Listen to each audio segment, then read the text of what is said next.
It's time for the Daily Stand Up Podcast presented by Agile Dad with your host, Lee Henson. Without any further ado, let's get started. I recently received another email from my dear friend Mike Cohn. I love getting his emails. And in this one, he talked about story writing and focusing on one significant objective. So I thought I'd share what he said with you. He said, think outside the box. Do you hate that phrase as much as I do? I know I do sometimes. It becomes another overdone business cliche.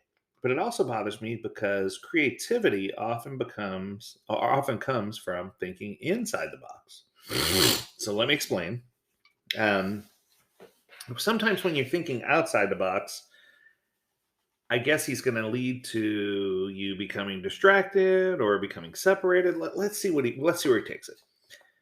It's become another overdone business cliche, but it also bothers me because creativity often comes from thinking inside the box. I've seen this proven time and time again as the difference between a successful story writing workshop and when it fails to engage participants or lead to useful insights. Interesting. For a successful story writing workshop, the product owner provides a significant objective as the box or the boundary within which the meeting participants will work. The product owner starts the workshop by saying something like, we're here today to think about this subset or chunk of work regarding our product or service. Let's pause there. This is genius because I think sometimes when a product owner says something like that, or fails to say something like that, people often get very distant and they go way out. What about this one thing out here? Well, that's something that's so disconnected from what we're talking about. I don't even know if it's a topic of discussion. But people tend to, I don't know, just wrangle in all kinds of things from the outer regions of what they're supposed to be working on. When a product owner encourages a story writing workshop to roam freely over an entire product, the participants will likely write a lot of stories, but those stories lack the cohesive purpose.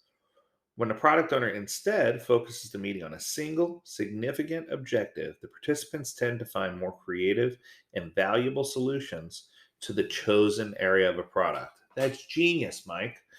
I agree. And one of the things that I've seen in my Po Bafata backlog writing workshops is that while we should be focused on the end needs of the consumer and also considering the strategic benefit and also understanding technological feasibility, that if they don't have a specific area of focus, this does go off the rails pretty quick.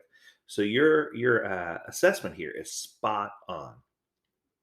Early in the life of a product, a good significant objective could be on identifying what we need to deliver a true MVP, minimum viable product. This is, for me, part of the discovery framework. So, when we go to build any Agile product or service, one of the things that I heavily promote is that every single Agile product, process, any kind of service, any kind of project, anything you build using Agile goes through four distinct phases.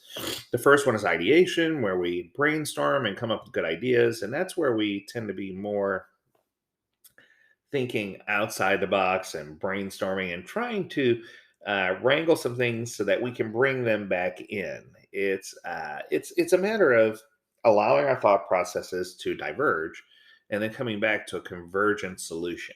So that's an aha moment there. Then we have discovery, and this is where we work towards that minimal viable product. But this is where we do have that box that boxes us in and helps us get to where we are before we focus on delivery and eventually release. Later story writing workshops might then focus on identifying a minimal marketable feature, or MMF. This is the chunk of functionality that's big enough to be valuable when released, but is only a subset of what the users need. This is where you're focusing on the most valuable stories. And I agree with this wholeheartedly as well.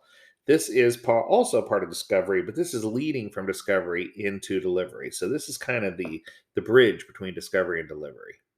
An additional benefit of focusing on story writing workshop, or I should say, the additional benefit of having a focused story writing workshop on a significant objective like an MVP or MMF is that these workshops can be done in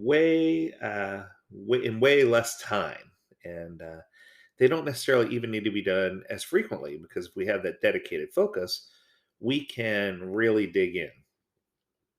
So Mike brings up a story writing workshop, in his opinion, should happen every 2 to 3 months. Let me pause there.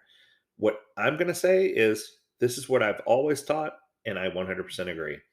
I say that the Po Bafata Backlog Item Creation Workshop should happen about once a quarter, which is once every 2 to 3 months, just like he's saying here. And that during these workshops, they should focus on a single objective. And because they're doing so, each one identifies enough high value stories that the team doesn't have to spend a whole bunch of time writing new stories every single sprint. So this cuts down on the amount of time in sprint planning.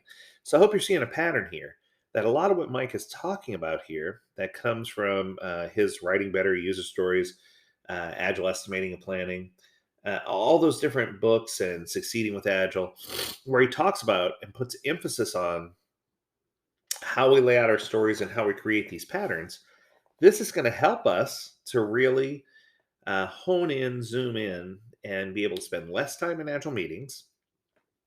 It's going to help us keep significant things on the table, and it's going to help us to better focus. So, setting a significant objective and a goal for each of your product backlog item creation workshops is going to be a way for you to gain success and to succeed with Agile.